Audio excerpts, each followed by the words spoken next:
In this episode, I'm joined by Steve Knepper, who is Associate Professor in the Department of English Rhetoric and Humanistic Studies at the Virginia Military Institute. In this episode, we discuss his book, Wonder Strikes, Approaching Aesthetics and Literature with William Desmond, alongside discussions on being, God, prayer, silence, and more. I'd like to say a big thank you to my paid patrons and subscribers for making all of this work possible. And if you'd like to support the podcast or gain access to some exclusive content or just keep everything running, then please find links in the description below. Otherwise, please enjoy. So, Steve Knepper, thanks very much for joining us on Hermitix podcast. Yeah, thanks for having me. I'm a big fan of the show. It's an honor to be here. Thanks very much. We're going to be discussing your recently published book, Wonder Strikes, Approaching Aesthetics and Literature with William Desmond, which is a book, as people would imagine, tackling the thought of William Desmond whilst drawing in literature and art and figures such as Dante, and really... It's a really encyclopedic text. I mean, it's jumping all over the place, and I don't mean that in a bad way. From one moment to the next, you're jumping between literary ideas and imbuing these with Desmond's own philosophy. When we're going to talk about these things such as the excess of being, porosity, and these, where Desmond's work intersects with a lot of these things. So, I'm looking forward to the conversation. But before we begin, just tell us a little bit about yourself and, how it was this book came to be at all. Sure. In some ways, it's strange that I ended up writing a book like this. My graduate studies were in American literature, and I'm very interested in that. I talk about a lot of American writers in the book. But even during my PhD studies, I became increasingly interested in the relationship between religion, philosophy, and literature and art. And I was especially sort of as growing out of some struggles of my own struggles. I've always kind of struggled to be present, to be in the moment, to be attentive, to be aware. And I was sort of looking around for spiritual and artistic practices that would help with that. I wanted to live a fuller life, to have a fuller life, to be more in the moment, but I also wanted to better attend to those around me. And when I had my first child, that definitely made that even more important to me. So about 7 or 8 years ago, I read this essay called The Ways of Wondering by the contemporary Irish philosopher William Desmond. And I had heard of Desmond before. I knew that he was a really prominent contemporary Catholic thinker. I knew that he had a really original metaphysics in a time that metaphysics was a bad word in philosophy. But I also knew that he didn't just sort of brush aside the criticisms of metaphysics. Some of them he saw as overblown or totalizing, and he did push back against those. But he also took on board a lot of the concerns about overreach, about sort of a false sense of systematic closure, about pinning things down too much in a system. So he has this really supple, I knew he had this really supple philosophy kind of between metaphysics and phenomenology, kind of a personalism sort of mixed in there too. So I'd always sort of knew he was someone I wanted to read, but I hadn't sort of got past that kind of Wikipedia page knowledge of him until I read this essay.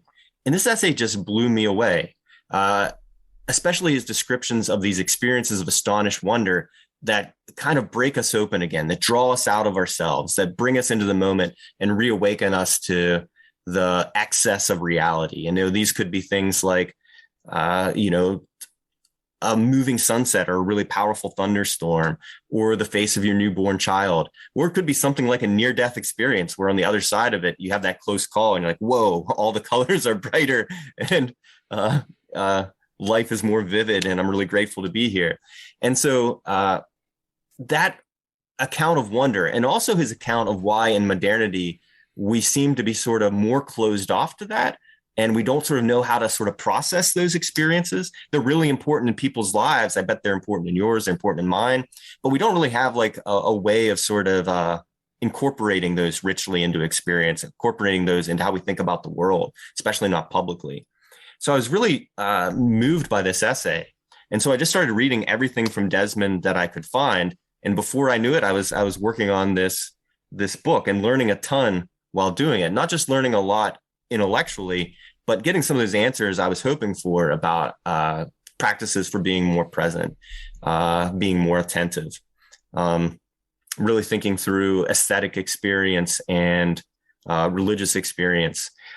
You've had Father Ryan Duns on the show before, and he's written a really excellent book about Desmond and Charles Taylor called Spiritual Exercises for a Secular Age.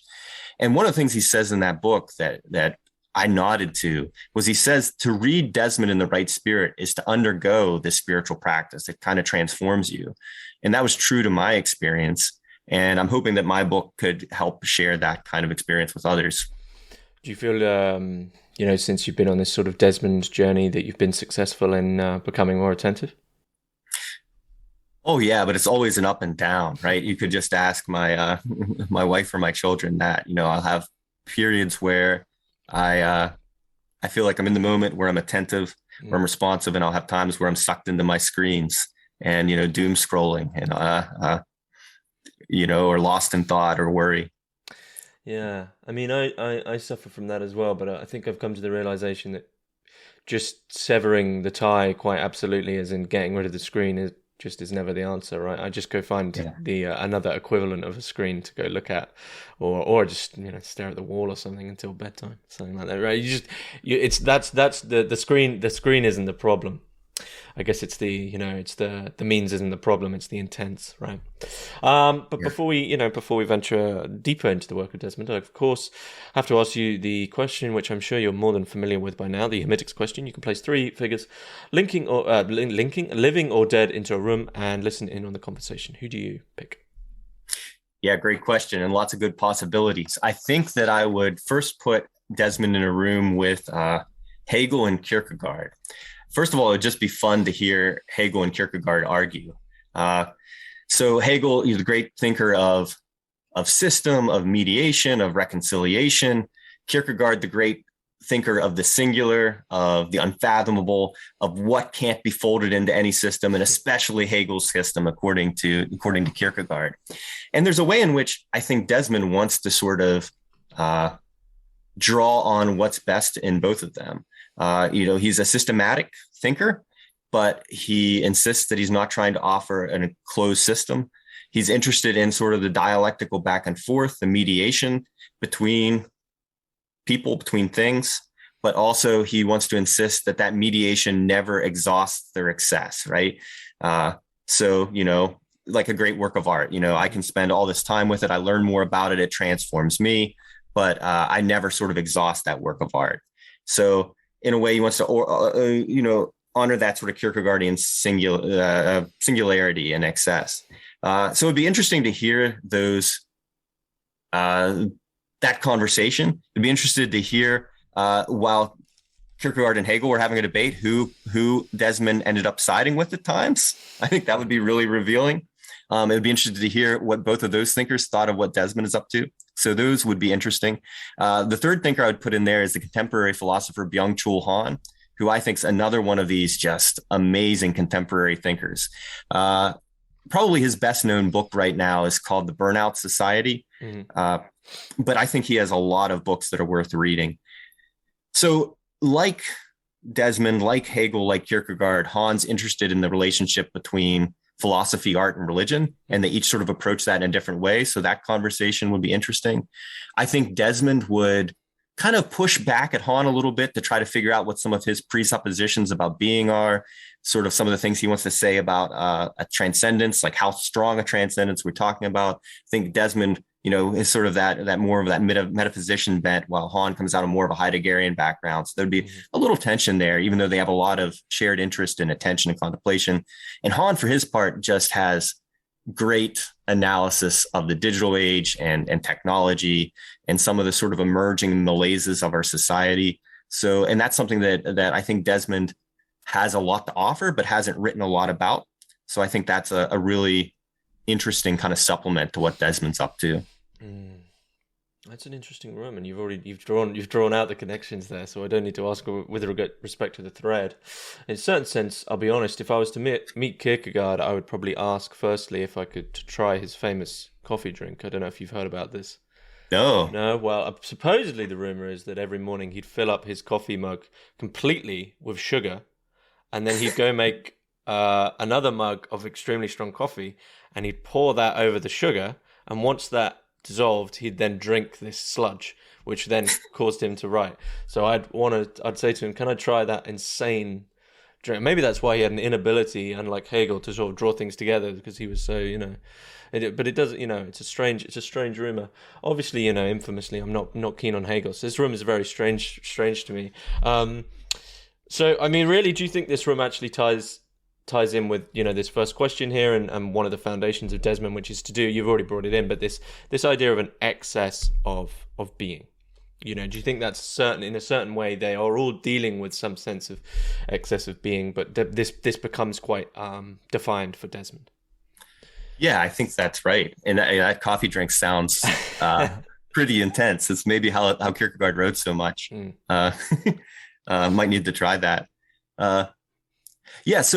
So Desmond would say that we see beings excessive in a few different ways. So one is just in the sheer number of things out there. So I thought I might read a really short passage from Desmond that I like a lot on this topic. I think it's one of the places where we see sort of Desmond's more poetic side. He says that the world teems with things, throngs with beings, great, small, ugly, sweet, on and beneath the earth, things soaring above, things exuberant or menacing in the unknown seas. The world is given as an excess. So we have this excess in just the sheer number of things out there.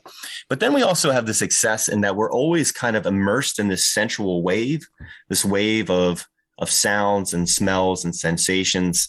And we never sort of, William James calls this the much at once, which I really like that phrase. And we often aren't aware of that because we're pretty darn good at we've been immersed in it for so long. We're inured to it. We're pretty darn good at bracketing it out. We get caught up in our projects and our thoughts and our concerns. But anytime we start to attend to it, we realize that there's all this stuff going around us that we haven't been attending to. And there's always more that we could attend to in our sort of sensual experience, sensory experience. So there's an excess there as well. There's an excess in others, right? So even people that we know well can surprise us. A friendship, we go back and forth, we get to know each other, we deepen it, we become a kindred spirit. But anytime we think we have the friend figured out completely, we're liable to be surprised, and we're liable to be a pretty bad friend. In my book, I have a chapter on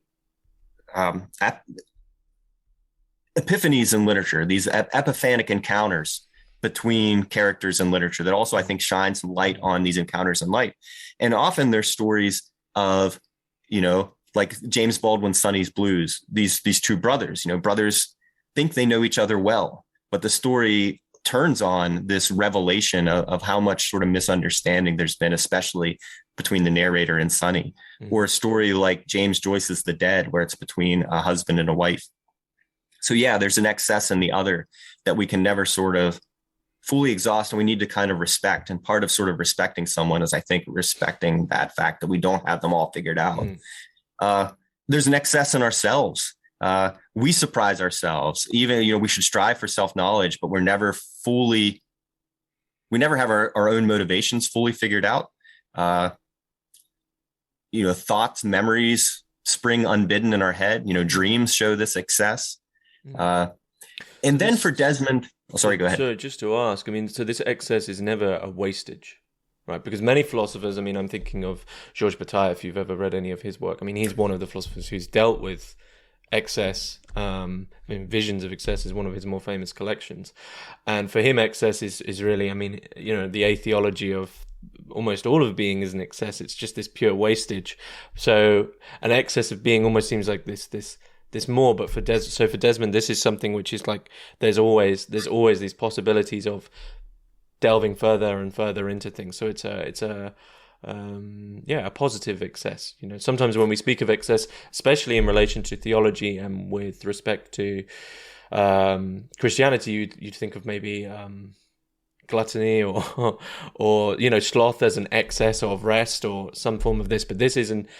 Almost like to draw in your title, it's an excess of wonder, an excess of splendor, which you always have the option to delve into more. So I guess the difficult question is that excess is actually the norm, but we always as right at the start, you mentioned modernity. We're almost always constraining ourselves with respect to what can be done with what we've been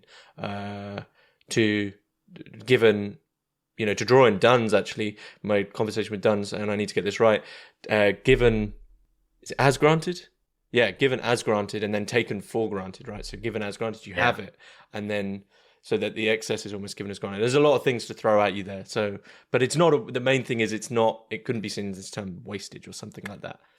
Yeah, I think for Desmond it would be a positive excess. And it's interesting you bring up Bataille, because that's another thinker I thought about for the initial conversation, because there's a way in which I think Bataille and Desmond are kind of like inverted twins in their concerns. There's concerns with excess, the concerns with religion, art, and philosophy. There's a lot of shared interests that they take in very different ways. So that's a very that would be another really interesting conversation. I think one thing that, Desmond is also a careful thinker. He wants to sort of capture as much nuance as he can, while also always sort of saying, I haven't got it all figured out. But I think one of the things he would say is that, of course, we have to have some narrowing of our focus and just sort of get things done. So it's not bad that we're bracketing out some of what's going around us, but there's a danger that we always sort of go too far and sort of closing ourselves off. Or there might be situations in where you need to close yourself off, which some sort of like more stoic position is just a means of survival. If you're in a really rough situation or abusive situation, harsh situation, you're a prisoner of war or something like that. But that's not the ideal way to be.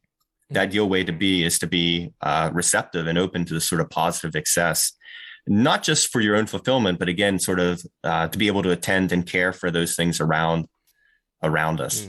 So it's to be porous, to draw in the language of Desmond. It's that humans are porous beings in the sense of porosity. And I guess we'd commonly think of porous in relation to sweat pores, which is probably the ones we know, which is letting things out. And I'm sure we could probably drag that metaphor out with respect to those types of pores. But we're porous in the sense that we have this potential for an open relationship with this excess. Yeah. So Desmond would say that humans are constitutively receptive or constitutively porous, to use that language. And as you point out, it's a nice sort of gritty metaphor for it. And there's a way in which the literal level is part of it. We do have porous skin. We're receptive through our sense organs. We continually take in food and water in order to survive, but we're also porous in our interiority. A song that we overhear might stir up memories. We have this, we're always sort of responding to things that we've taken in, even in our inwardness, even in our thoughts. So Desmond would say that modern philosophy has had a tendency to emphasize humans as willing creatures, as creatures of the will, sometimes humans just as willed. You sort of see that with Hobbes and Spinoza, the human as a conatus. And Desmond would say that's part of the picture. That's an important part of the picture. We are striving creatures, but we're also receptive creatures. And if we don't attend to that receptivity too, we're first of all not going to be able to accurately understand the human experience in the world, because that's so important to it. It's going to distort things.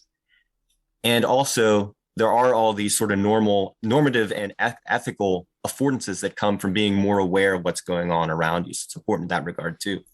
So Desmond says that we kind of want to aim for a responsive balance between receptivity and willingness. You might think of a great athlete or a great dancer or a great artist. They don't just sort of exert their will on something. They're always responding to the given situation. They're scanning it for affordances. They're hyper aware. So they have this really supple balancing between receptivity and willing. Or even you might think about something like a nurse and a doctor. If they walk into the room with you and they immediately start surgery, that's too much striving and willing, right? They need to ask some questions. They need to look at you. They need to be receptive. They too, when they're in a very different way than those other exemplars, have to balance this receptivity and striving. So with regard to, how Desmond, you mentioned at the start, how Desmond sort of affected you. I mean, is one of the things with this receptivity that for Desmond, for Desmond, can this receptivity ever be passive, or are we always making, in some sense, a decision with respect to what it is we're being receptive towards? I'm thinking, somewhat of the mystic Gurdjieff with this respect, who says that, of course we have normal food that we eat and we digest that, but equally the air is something we take in, and to go even further, and I think more importantly, impressions. Right, so literally, sense data is something we're taking in, being receptive towards, to use the language of Desmond, and in that sense, Gurdjieff would say digesting, but we're taking it in, and in some sense, it becomes part of us. So in the sense, then in terms of, if you think about it as food, as receptivity, you can see the difference between someone who would be living in the country, and the world that they're being receptive to is nature, is beauty, is natural trees and streams and these symbols of life. And someone who's living in some industrial complex is ultimately being receptive to, something completely different. So in that sense, the attention that you brought in and the attentiveness that you brought in at the beginning is really a means to go, whoa, hang on, what am I being receptive towards? What am I letting in? What am I opening my pores to? Yeah, I think there is that is part of it for sure. And I think that we're never just sort of flatly receptive. We're always kind of mediating and receiving and sort of responding, even at sort of an unconscious level. But I think Desmond would say that he provides us with some of these practices for striking this balance between clearing our porosity and becoming more attentive in sort of the same time. Art, I think, offers a great example of this, right? Attending to the artwork, that involves receptivity, but it does also involve sort of our active attention at the same time. And, we're sort of focusing our receptivity onto that artwork while we're spending time with it, while we're allowing it to enter into us, while we're answering its call, might be what Desmond would prefer to say, rather than allowing it. I think too, that sometimes this can be just something we practice in our interpersonal relationships, being attentive to those around us. That's always sort of a mix of that receptivity and action. There's always some sort of filtering out to sort of attend to other people. If I'm having this conversation and my phone dings and I pull it out, I'm not attending. So there does need to be some filtering in that regard, even in the service of sort of a deeper receptivity in that conversation. But then Desmond also, you brought up contemplation in nature. And there, I think the receptivity does sort of pan out more widely, right? You're really trying to sort of open yourself broadly. And he describes what he calls this practice of agapeic mind. And let me see if I can pull this up. So he describes this practice of agapeic mind. And in there, he calls it, you're trying to develop like a non-instrumental vigilance. So sort of this hyper awareness that's not really directed at anything in particular. It's just trying to take it in. And he describes really lyrically his experience of this on a beach in Ireland. And at first, all these other thoughts are sort of popping up, but over time, he says that his mind passes over into the place and the place passes over into the mind. And he starts being aware of all these things that he wasn't aware of before. And there's something to be said for that sort of more expansive sense of receptivity too. But in a way, it always has to be situational, right? We can't go around all the time in sort of that kind of state. We still have to go to work and attend to the needs of others and sort of narrow the focus. But when the focus gets narrowed too much and we become just sort of striving or willing, and we cut off that receptivity, that's when we're more likely to run roughshod over other people. It's when we're more likely to sort of get trapped in our own sort of thoughts and spiral. So there's always a danger in becoming sort of too closed off. Though you're probably right. There's also probably a danger in many situations of being sort of too open as well. So it's almost like the cross, right? Too much of the horizontal or too much in the vertical. It needs to be some balance between it. You still got to have your feet on the ground. Yes. So do you think in that way that really I'm sort of dragging out the idea of the pause here, but the sense in which we don't become overwhelmed by this excess of being, which is obviously, the splendor and the sublime nature of the world, is because ultimately our pores get clogged. It's like it's too much. It's like it's like porous indigestion. Yeah, and he actually uses that language sometimes. He's like, the porosity becomes clogged. And again, I just love sort of the grittiness and kind of the grossness of that on one level. I think it kind of matches in a way sort of the feeling of self-enclosure that can develop from that, of being sort of just stewing in your own juices, not having sort of anything sort of coming into you. Well, I think that Desmond he's more concerned with being closed off than he is sort of being overwhelmed by the excess.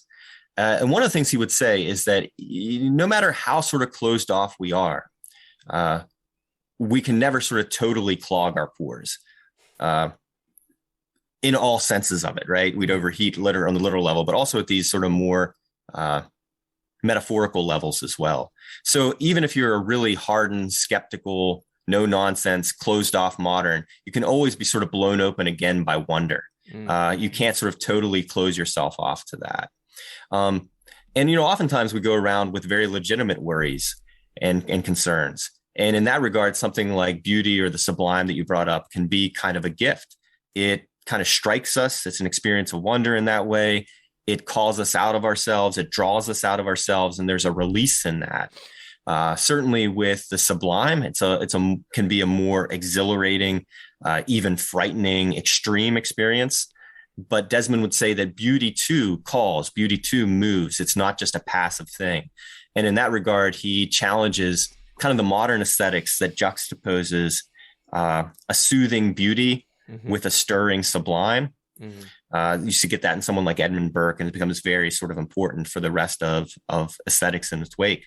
But Desmond would say that beauty too can stir, beauty too strikes us and calls us out of ourselves. So he prefers to see the relationship between the beautiful and the sublime as what he calls a permeable threshold between the two. So what role does God play? So far, we haven't even mentioned the word. So where is prayer and where is God here? Yeah, so maybe I'll approach that. There's a lot that could be said about that. That's a massive part of what Desmond is up to, especially in his throughout all his works, but especially in his 2008 book, God in the Between. But maybe I'll approach it via prayer, because I think it dovetails nicely with what we've been talking about with porosity. So silence and prayer are these sort of classic philosophical and spiritual practices for building awareness, for clearing porosity, to use Desmond's language. They kind of still are chattering and get us to attend. And of course, there are many sorts of prayer, but Desmond is particularly interested in a sort of prayer where we try to deepen that inner porosity to the point that we kind of touch inside us the ontological wellspring where we're sort of being given our being. It's a very Augustinian thought. And Desmond wouldn't hesitate to call that source God, and to say that in that experience of prayer, there is a personal dimension. There is a communication that can take place in that intense porosity, where we realize that in our deepest beings, we are porous to the divine. So I think he would agree with Kierkegaard too, that one of the most important sorts of prayer is one where we shut up. It's not about what we say. It's about listening and stilling ourselves until we can hear the voice of God. I don't want to cheapen the metaphor, but in this sense is entering into that form of silence where you're opening something up or allowing something in, or is that the equivalent of really entering into an ontological sauna and sweating out the pores? I think Desmond would love that. I'll probably send this to him and I'll ask him what he thinks of that. I think he'd really like that comparison, because I don't think it cheapens it, right? I mean, I think that he's always interested in sort of keeping a little humor with things too, but there's also sort of a truth in that, right? We got to sort of sweat through our own preoccupations in a way. There's and if you read sort of spiritual masters on prayer, there is sort of a struggle in prayer often. in that regard. Mm. But one thing, I mean, just because recently I've been reading his work, but just to draw in Meister Eckhart with the notion of a negative theology, not to get too complicated here, but one of Eckhart's major gripes with the way people approached prayer was that in relation to negative theology of this, we need to remove things, that prayer became transactional. So it's like, instead of just entering into what we're talking about with respect to, I will just be in the presence of God, and in that sense, I am just thanking or praising or loving God. It's transactional in the, like, you're right, you get down, you're like, God, I really need this right now, right? And in that sense, is that sort of Eckhartian view of just don't allow it to be transactional, because actually you're sort of clogging up your pores even more, because you're piling more on, and what you really need to be is just enter into that wonder. Yeah, I think Desmond would say that is really important. And there is this danger that the way Desmond might put it is, too much striving, too much of your willing and not enough receptivity. But I also think that Desmond would say that, something like praying for someone else. I think that can be very pat and very cliche. Don't worry about the situation. I'm just going to pray for you. And that's not very spiritually serious. But if you really pray for someone else, it is you're going to recognize the excess and mystery of their situation. You're going to sort of reawaken, perhaps, especially if it's someone that you're struggling with, maybe like a coworker that you're not getting along with. You're going to probably realize the role that you're playing in making this problem. And you're sort of opening yourself to sort of new perspectives and possibilities on it. I have a little section in the book on this where I use a great theologian, Howard Thurman, whose influence on Martin Luther King Jr., just really important theologian. And he talks about prayer for others in this way. And I think that's a way that Desmond would resonate with as well. So yeah, I think that Desmond would say that we're always in danger, especially in sort of the religion of today, of losing that sort of deeper sense of silent prayer. And that's really important. Though I also say, I think, you see this whole spate of books on silence, on contemplation. I think people realize that we're sort of needing that, but that's because we sort of lost it. And I think he would say that that's a really important practice.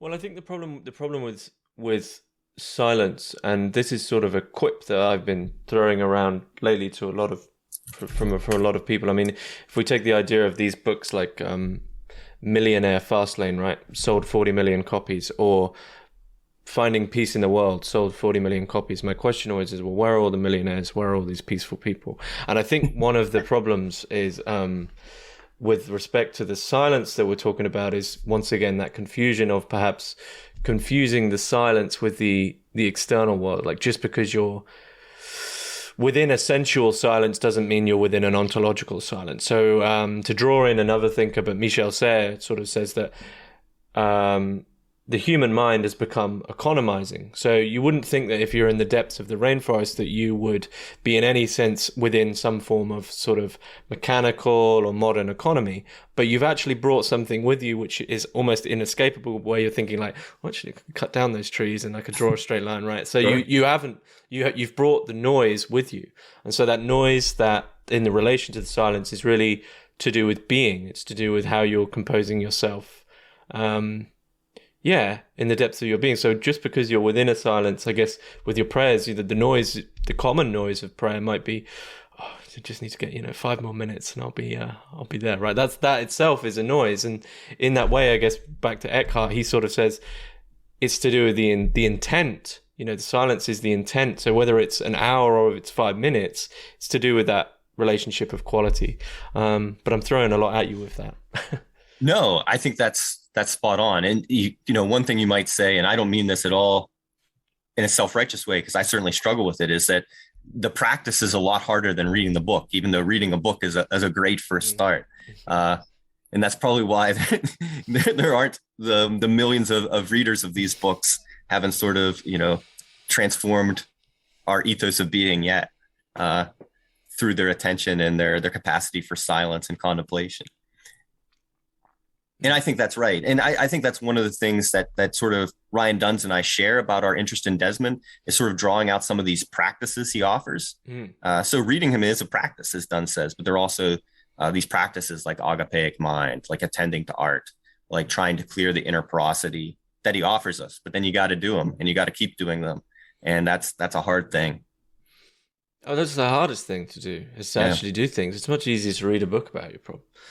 You just keep getting more and more specific books. Same with the Bible. It's easier to read a commentary on Genesis than read Genesis. True. But just to draw in this practice, I mean, I think it was Schopenhauer, right? So Schopenhauer said, any philosopher who, just to paraphrase, I believe it was him, I may be wrong, but he said any philosopher who doesn't deal with music shouldn't be taken seriously. And I would change that now to leave music in, but also to say any philosopher that doesn't deal with laughter shouldn't be taken seriously. And I'm always extremely happy to see philosophers deal with laughter, because it's this great anomaly of existence. Freud would say that it's concealing something. Others consider it to be like just this completely absurd gesture. And, for Desmond as well, it plays a very... it's quite the irony, right? Laughter plays a serious role. And what talking of practice, what is the role of laughter here? Yeah. So probably the chapter on laughter in my book is, I think, my favorite in the study. And I love Desmond's own writings on laughter. And he's been writing about it throughout his whole career. And he's a really funny guy. He has his own sort of jokes and asides in the book. I don't know whether I'll be able to execute it well, but one of my favorite parts in his chapter on laughter in one of his more recent books is he's talking about Camus' myth of Sisyphus and this very serious, like the same struggle, pushing the rock up every day and having rolling it back. And we have to imagine him happy. And Desmond's like, well, what if we just think about Wile E. Coyote in the Roadrunner? He's always running off the cliff. He's falling. He's coming back up. He's stuck in the same loop. But you laugh about it and it sort of transforms the whole thing. And, it's kind of flippant, it's a little mordant, but there's also sort of this deep truth in it that one of the things that interests Desmond is there are many, many sorts of laughs. Some philosophers are looking for sort of a skeleton key that'll explain all kinds of laughter, boil it down to one phenomenon or one underlying cause. Desmond would say that's not going to work. You're going to need a whole key ring if you want to sort of try to understand laughter. And there are definitely philosophers that have a better sense of this. Hat tip to Nietzsche. I think that he really gets a sense of sort of the range of laughter, and Kierkegaard too. But one kind of laughter that really interests Desmond is a laughter of kind of release and renewal. So you're in a crappy situation, you're in a tough situation. I think about, recently I was working on a plumbing project in the house, and it was really giving me troubles. And I end up sort of busting my knuckles against the pipe. And of course, what I want to do is swear and throw the wrench. But, if you could just laugh in that moment, you're going to sort of reset in a way that's going to make you better prepared to deal with the situation and keep a broader perspective instead of just sort of building up that sort of frustration and tightening. So, that might in some ways resonate with one of the sort of accounts of laughter that sees it more sort of like a safety valve or a release valve for sort of pressure. But I think Desmond would want to say that there's this renewing laughter, this redemptive laughter that's far more human than that isn't mechanical in that sort of way. And again, it sort of involves sort of opening up your porosity. But I talk about Moby Dick in the chapter on laughter. And Moby Dick is this great novel with many sorts of laughs. It catalogs so many things in Moby Dick, but one of the things it catalogs is laughs. So any philosopher that wants to think about laughter is going to find plenty of material and plenty to challenge them in Melville's great novel. And there are these redemptive and laughters of release throughout Moby Dick too, where they sort of bring some healing in a hard situation. But that's the kind of laugh that Ahab just can't laugh. He can't laugh this sort of redemptive laughter of release, or he can't shed the redemptive tear of release. Of course, laughter and crying are so closely related.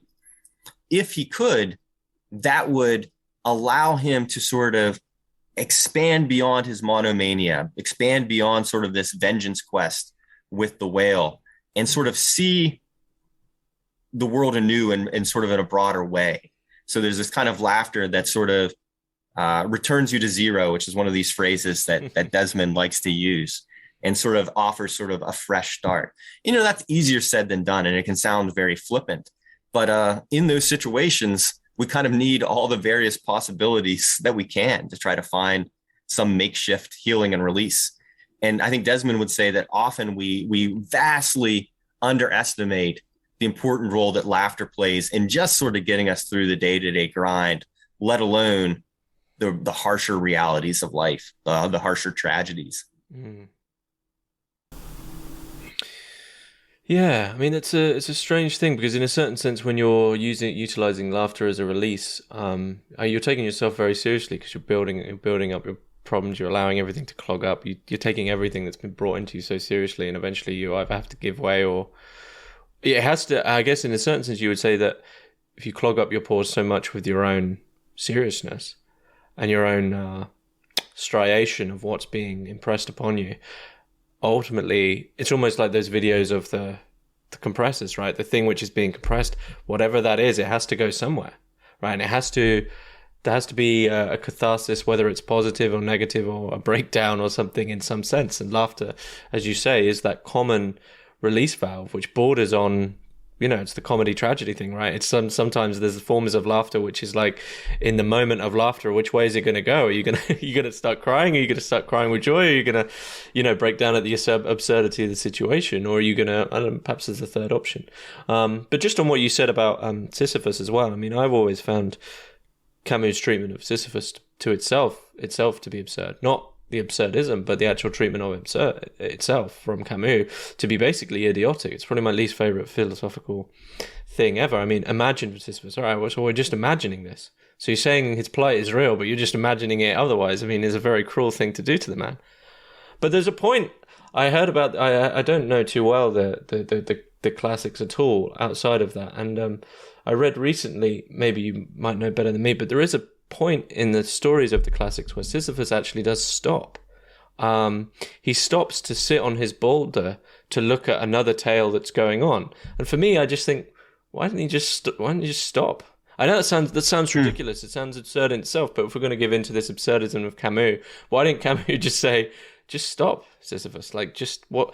You've already been cursed. How can this get worse? I don't know. Maybe I don't know the story well enough. But there you go.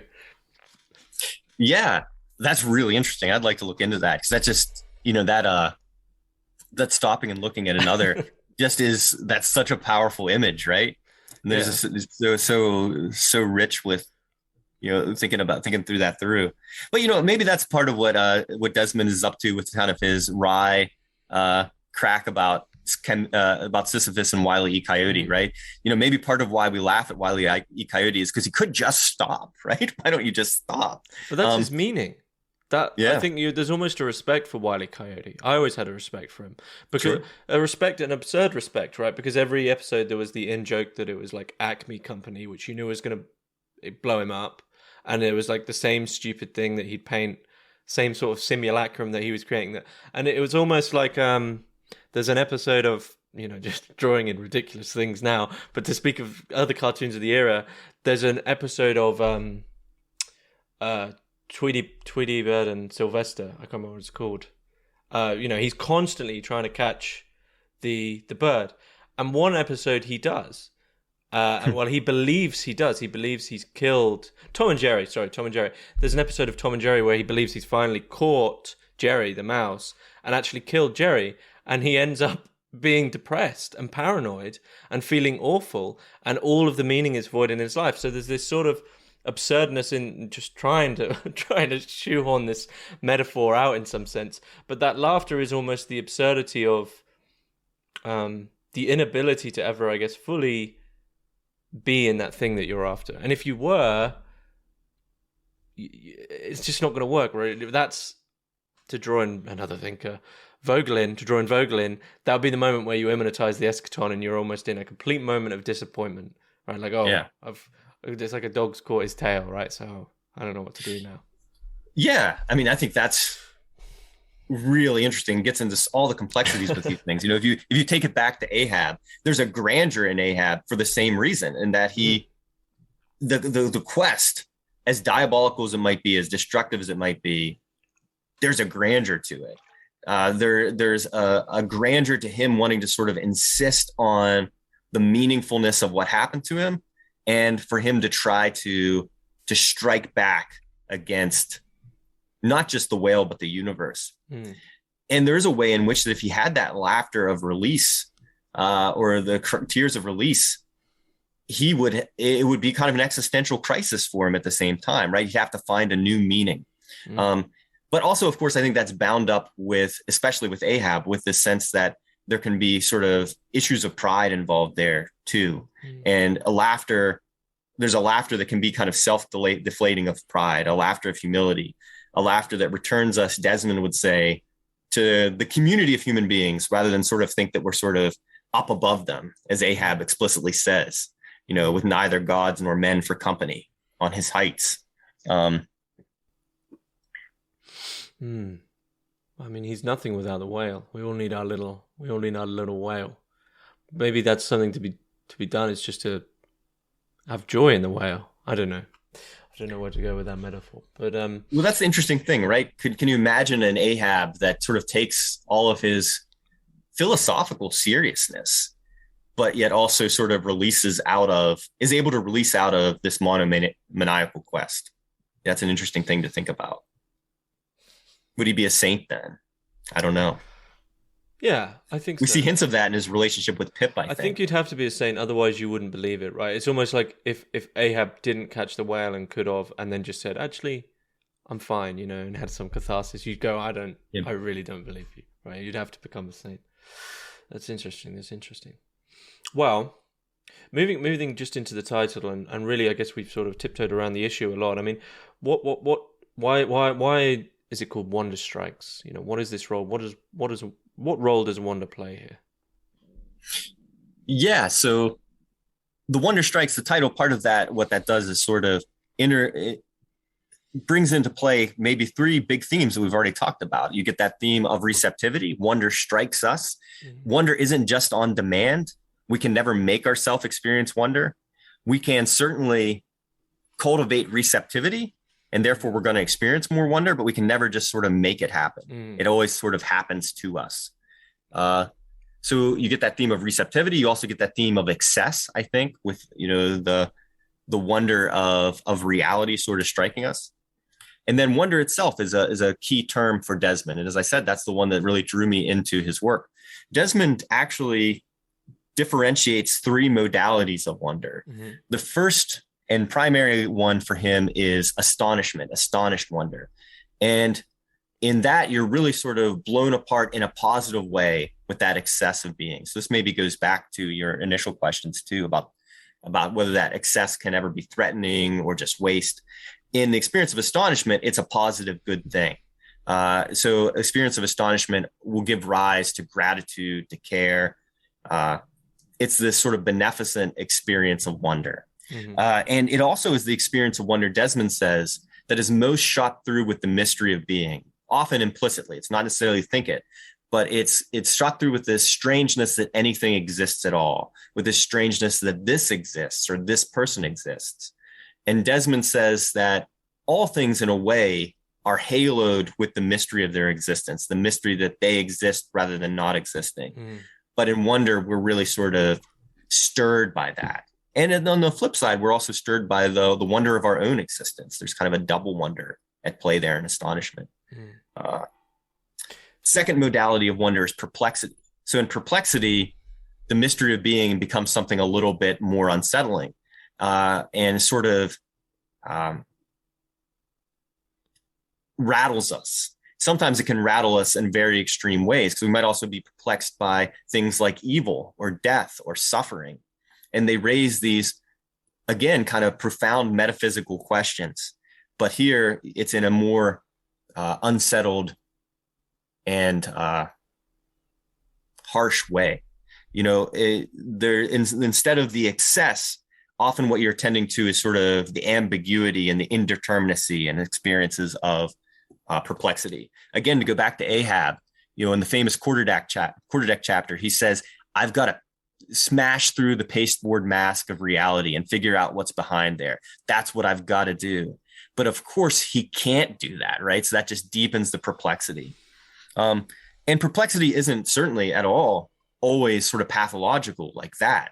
It's a key to religion, art, and philosophy too. both astonishment and perplexity are these sort of fundamental spurs to thought and to creation and to religion. Third modality is curiosity. And there, what we're interested in is how things work. So it doesn't any longer have this sort of deeper mystery at play, like the mystery of being or the mystery of evil. Now we're interested in how, say, we can build a better tool, or, how a bird builds its nest, or how we can solve this mechanical problem. And curiosity is obviously central to science, and curiosity, all modes of wonder have their valid, crucial role to play. And curiosity can remain rooted in a deeper astonishment. And I think that's often the case of great scientists. But curiosity can also be shorn of that deeper wonder. And then there's the danger that it's just going to become instrumentalizing. And it's just going to become kind of more utilitarian. And it's going to sort of just see everything around us as sort of problems and resources to manipulate. And, the possibility for pride sort of enters in much strongly with this curiosity that's shorn of a deeper wonder. And Desmond thinks that one tendency in modernity is to have this kind of shorn curiosity, so this bare curiosity. And that becomes our main way of interacting with the world, our main way of understanding. A bare curiosity?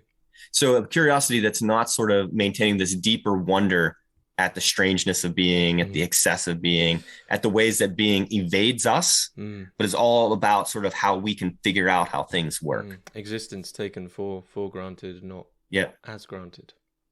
Yep. So there does seem to be even in all of those three forms of wonder, there does seem to be a deep position for grace. Yes. The fact that something is just given, and it's in the fact that something is given that you find your wonder. Because as soon as something is, I guess when you're speaking of the blow of development, of evolution, and not specifically Darwinian, but of that form of process where something is clearly developed in some linear progressive form, wonder is removed because you go, I trace it back. Look, that's, we were all amoebas or something at some point, as if that nullifies the wonder. But when something is just given in that sense, when there is a grace, when there is I guess in a certain sense of revelation, so it's somewhat theological, but not strictly speaking, that's where the wonder comes in. But if you don't have that, then, all of the world, all of the sense, everything is, well, of course that would be that way, and I just live in it. It's completely quantified. There's no quality to existence. I think that's right. And, the deeper astonished wonder, it's not a matter of, at the deepest level, it's not wondering at how one thing turns into another. It's a wonder that anything is at all, including the laws of science, right? It sort of gets at that deeper level of what Desmond calls the coming to be rather than becoming. Though there's also, you can have astonishment at things that are very much a part of reality and becoming, like beauty, intricacies and orders that, emerge. But yeah, so Desmond is hardly anti-science, and I think he would readily agree that both that, technology has done much good, that science has a lot of, that it's, it's a crucial part of sort of the human endeavor. But, and great scientists often do sort of give way to this crude instrumentalizing, but there is that danger, and science, and especially maybe applied technology, has often sort of taken that road in modernity. Do you think we can ever broach that impasse between those who are, if we were to understand those who take reality or life just as a given and don't have that deeper curiosity, if we could say that that's disenchantment, and then the other form is being enchanted to the sense that you're just imbued with wonder, like, wow, what is this? Do you think that impasse can ever be broached? Do you think there can ever be a leap from? Do you think the disenchanted can happen? I should say, because it can definitely happen, because I've known myself included. But how can the disenchanted become enchanted? Yeah, that's a really great question. I think this is one of the reasons why Desmond thinks that metaphysics remain important, because I think Desmond would say that we always have metaphysical assumptions. We can't escape those. We have assumptions about what being is and what its value is. We have those as cultures. We have those as individuals. Even post-metaphysical philosophers have those kind of assumptions. And right now we have a lot of sort of bad assumptions about being out there. And we need to sort of counter those. We need to sort of, the answer to bad metaphysics for Desmond isn't no metaphysics, it's always better metaphysics. And I don't think that he thinks that his own metaphysics are going to sort of come in and save the day, but they might contribute to this sort of reawakening. I think that one of the places that we see it is that in our culture, I think we get this idea that the objective reality of things is kind of their use value and what they can be made to do. And we certainly pay plenty of attention to things like beauty and aesthetics and, even spiritual experience, but we tend to see that as just subjective. It isn't sort of a revelation of the excess of being. It's just sort of a personal subjective experience. That's something to do with your head, your tastes, your feelings. And therefore, that means that when it comes to sort of making decisions about sort of policy or economics, that utilitarian logic often comes to the fore. And I think we also kind of find ourselves in a bind sometimes because we still, very much want to sort of protect the inherent worth of things and people, but we don't really have very good metaphysical resources or philosophical resources for doing that. And I think it's slowly becoming undermined. So, I'm sort of rambling around a bit, but I think one thing would be, the experience of wonder, sort of seeing that as not just subjective, even though it clearly has, a subjective component and, we're involved in it, but also as a disclosure of the excess of being, seeing being as sort of having an inherent worth due to its singularity and excess. That's sort of a key to re-enchanting. And Desmond would say, too, that this is a role that religion, art, and philosophy all have a place to play. So according to Desmond, all three of them kind of have their origins, their taproot in astonished wonder and perplexity. They all sort of grow up out of that. And they all sort of have a vocation to continually kind of take that wonder and excess, that experience of wonder that they grow out of, and sort of share it with others, right? To sort of offer a richer ethos of being. In their own ways, they can do that. But they can also easily sort of betray that promise. They can cut themselves off at the taproot. And right now, I think Desmond would say that that's sort of happened to all three. And Desmond would say, they might have their legitimate quarrels with each other, but they kind of, in their fullest health, they need each other, right? If one of the three is withering, the other two tend to wither as well, because it means that something has happened with that connection to a deeper astonishment, a deeper sense of the excess of being. And I think he would say that that's sort of happening in all three right now. Certainly he's very critical of the ways that religion has, been manipulative or betrayed its highest ends. But he also thinks that you can tell a way too crude and simplistic story that doesn't talk about all the ways that religion has given us our sense of the worth of the world and our ethical practices and our practices of self-sacrifice for higher worthy goods. And so I think he would say that if we have any hope, one of the hopes is going to be all of the great religious traditions rediscovering the best in their traditions to sort of address the crises of today and bringing that forward. And, art and philosophy really sort of rediscovering its fullest vocation as well in light of originary wonder.